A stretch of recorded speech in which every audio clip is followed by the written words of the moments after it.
Hi friends, आपका फिर से एक बार स्वागत है मेरे ब्लॉग आनंद मोहन सिंह ब्लॉग में। आज मैं आप लोगों के लिए एक एंटरटेनिंग ब्लॉग लेकर आया हूं, जिस ब्लॉग में आप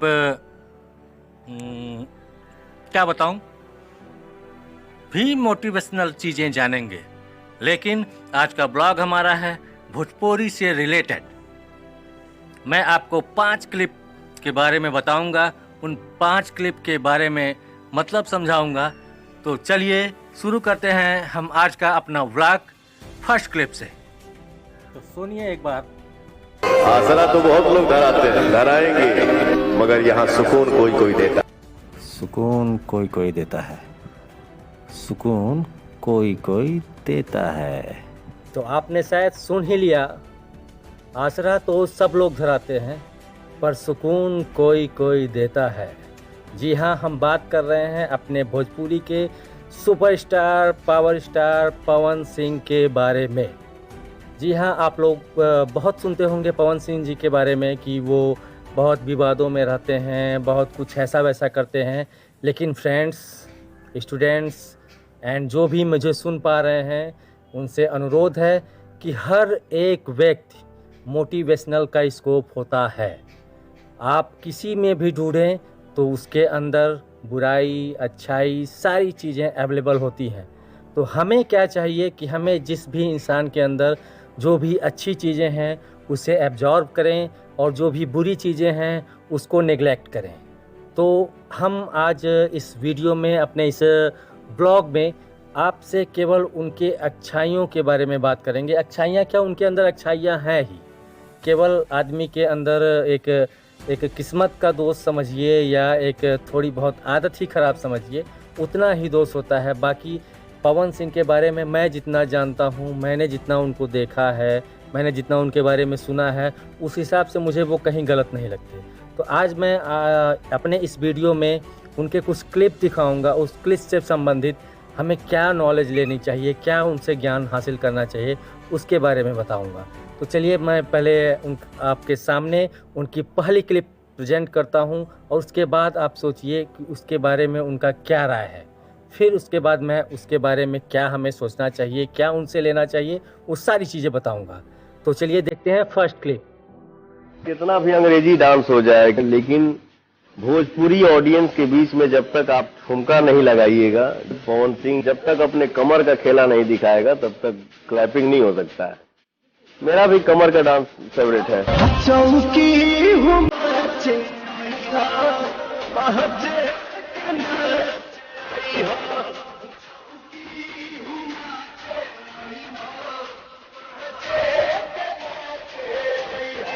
आपने सुना कि वो पहली क्लिप में कह रहे हैं कि कितना भी अंग्रेजी डांस हो जाए, पर भोजपुरी में, चूँकि हम यूपी और बिहार से संबंध रखते हैं, तो आजकल आप देखते ही होंगे कि कहीं किसी पार्टी फंक्शन में जाइए, कहीं जाइए, किसी पब में जाइए, किसी बियर बार में जाइए, कहीं भी आप जाएं, जब तक भोजपुरी सॉन्ग्स नहीं बजते हैं तब तक हमें अपने मिट्टी की खुशबू नहीं आती है।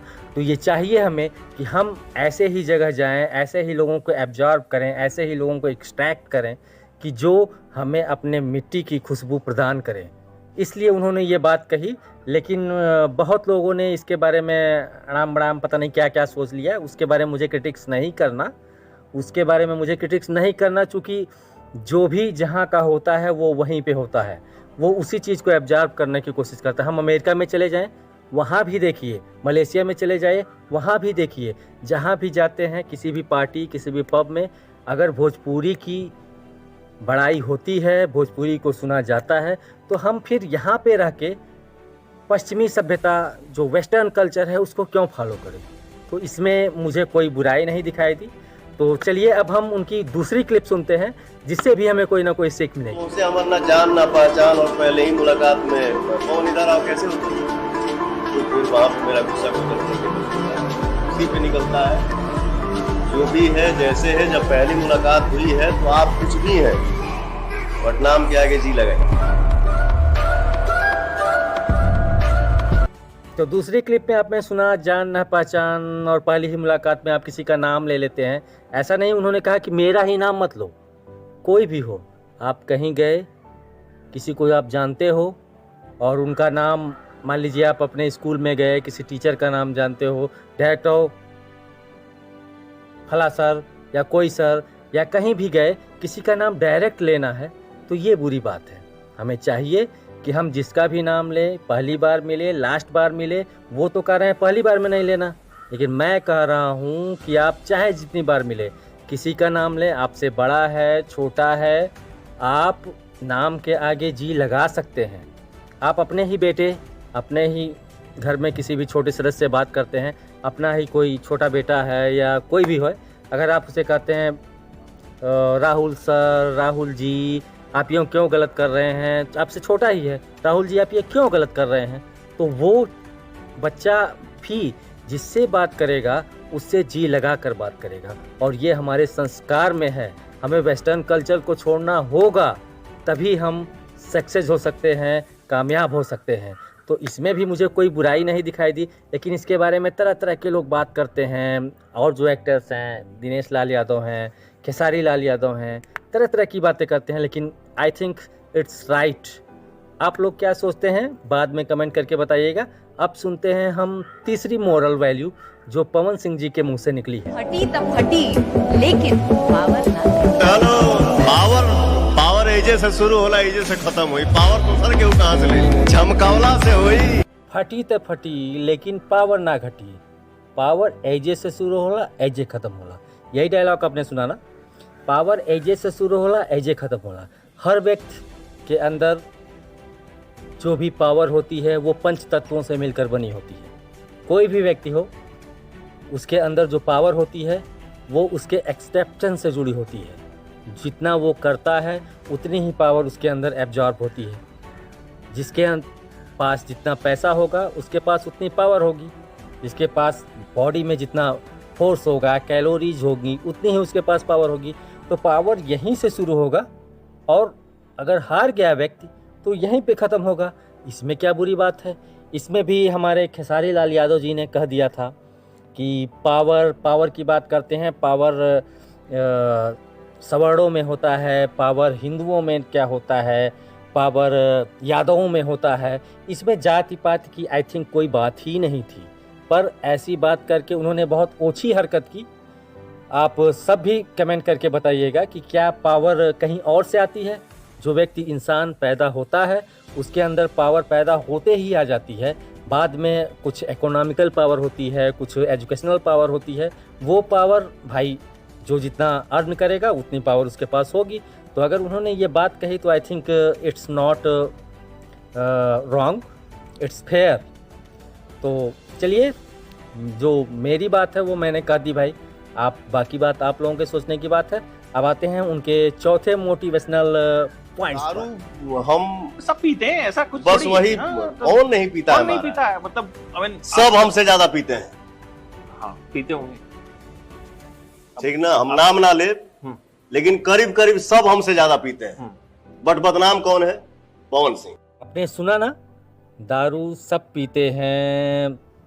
I think it's time western culture को लेके एंड इंडियन कल्चर को लेके, चूँकि जो भी स्टूडेंट्स हैं, जो भी लोग हैं, जो भी आम नागरिक हैं, ज़्यादातर तो स्टूडेंट्स ही हैं, तो स्टूडेंट्स को ही एडिक्ट्स होने की आदत है।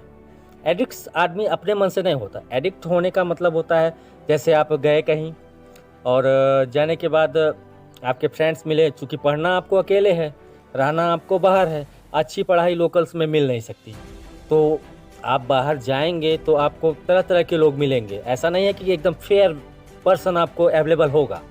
तो वो हम एडिक्ट कैसे होते हैं, एडिक्ट होने से बचें कैसे, ऐसा मैं नहीं कहता कि ये सब अच्छी बात है। एडिक्ट होने से कैसे बचें, जैसे हम जाते हैं कहीं पढ़ते हैं लिखते हैं तो यार ये बियर है, थोड़ी सी ले लो, इसमें 5% अल्कोहल होता है और इसमें नशा नहीं होता तो आदमी थोड़ा बहुत ले लेता है। बाद में दूसरे दिन किसी ने कहा कि यार थोड़ा सा और लो, थोड़ा सा और एंटरटेनमेंट होगा। ऐसे ऐसे करते करते आदमी एडिक्ट हो जाता है। लेकिन अगर उसे एक लेवल में हम सोचें, एक लेवल में लें, तो I think it's not bad. मुझे जो भी सुन रहा है, मुझे जो भी जानता है, इट्स नॉट बैड। अगर लेवल में, एक लेवल में अगर उसे लेता है तो कोई बुरी बात नहीं। आप जैसा देखते होंगे कि मतलब सुनते भी होंगे, ज़्यादातर लोग अल्कोहलिक होते हैं, लेकिन बहुत ज़्यादा होना ये हमारे हेल्थ के लिए भी, हमारे इकोनॉमिकल स्टेटस के लिए भी बहुत ही नुकसानदायक है। इसलिए मैं जहाँ तक सजेस्ट करूँगा कि आप ऐसे चीज़ों के पीछे ना पड़ें। अगर पढ़ें भी तो एक लेवल तक पढ़ें जो सहनीय हो, नॉट असहनीय। ओके, तो चलिए हम नेक्स्ट पवन सिंह के मोटिवेशनल पॉइंट्स पे मैं बड़ा अभाग्यशाली इंसान हूँ कि मैं अपने बाप का सपना पूरा नहीं कर पाया। मेरे पिता बोलते थे कि बेटा हमके कुछ ना चाहिए, पवन के लड़का खिला ले तब हम चलियो जाए तो कोनो तकलीफ ना रही। लेकिन मैं बदनसीब इंसान हूँ, बदनसीब बेटा हूँ कि मैं अपने बाप का सपना पूरा नहीं कर। सुना ना आपने लास्ट वाला जो क्लिप था, उसमें पवन सिंह जी ने कहा मैं बड़ा ही अभाग्यशाली इंसान हूँ। अगर वो किसी चीज़ के एडिक्ट होते या उनके अंदर किसी चीज़ का नशा होता, नशा मीन्स पैसे का नशा या किसी अल्कोहलिक चीज़ का नशा, तो शायद ये बात वो कभी कबूल नहीं कर पाते। उन्होंने इस क्लिप में साफ साफ कहा है कि मैं बहुत दुखी हूँ कि मैंने अपने बाप का सपना नहीं पूरा किया। उनका सपना था उनके पिताजी का कि वो उनके बेटे का चेहरा देखें। बहुत लोग कहते हैं कि उनकी 3 शादियां हुई, तीनों बीवियों को रख नहीं पाए, लेकिन आदमी दूसरी जगह रह के कुछ भी सोच सकता है। कंडीशन जो अप्लाई होती है वो तो जिस व्यक्ति के साथ होती है वही जान सकता है कि उसके साथ क्या कंडीशन है। ऐसा नहीं है कि वो एक बीवी को छोड़ सकता है इंसान, 2 बीवी को छोड़ सकता है इंसान, 3 4 ये छोड़ने वाली बात है। उन्होंने किसी को नहीं छोड़ा। आप उनके बारे में जितनी भी चीज़ें सुने होंगे, जितनी भी न्यूज़ में उनके बारे में खबरें सुनी होंगी, ऐसा तो नहीं है कि उन्होंने कहीं गलती की। तो आई थिंक मतलब आज के मेरी वीडियो का ये मोटिव है कि वो पवन सिंह हो, कैरी मिनाटी हो, या गूगल से कोई CEO हो, या कोई भी बड़ा आदमी हो, मुकेश अंबानी हो, अनिल अंबानी हो, रतन टाटा हो, कोई भी हो, हमें किसी भी पर्सन के बारे में क्रिटिक्स करना, उसके बारे में पर्सनल कोई भी कमेंट करना, ये ठीक नहीं है। हमें चाहिए हर इंसान को एक्सेप्ट करना, उनसे जो अच्छी चीज़ें मिलने वाली हैं उन चीज़ों को अपने अंदर एब्जॉर्ब करना, बाकी जो भी उनके अंदर बुराइयां हैं उसको निकाल देना। क्योंकि इतना तो हम सब लोग समझते हैं कि अच्छी चीज़ क्या है, बुरी चीज़ क्या है। तो आज मैं अपने ब्लॉग में आप लोगों के लिए ऐसा मत समझिएगा कि मतलब कुछ उल्टा सीधा लेके आया, इसलिए इन चीज़ों को मैंने शामिल किया कि आप लोग समझें कि व्यक्ति बुरा नहीं होता, व्यक्ति की आदतें बुरी होती हैं। हम केवल व्यक्ति की आदतों को कम कर सकते हैं या व्यक्ति की अच्छाइयों को ले सकते हैं। बाकी चीज़ें हम अपने ऊपर डिपेंडेंट हैं, हमारी अपनी आदतें हैं, हमारी अपनी एनर्जेटिक पावर है, माइंड है, जो कि हम कैसे हैं वैसा ही चीज़ हम अपने अंदर एब्जॉर्ब करते हैं। तो आज ये हमारा वीडियो आपको कैसा लगा?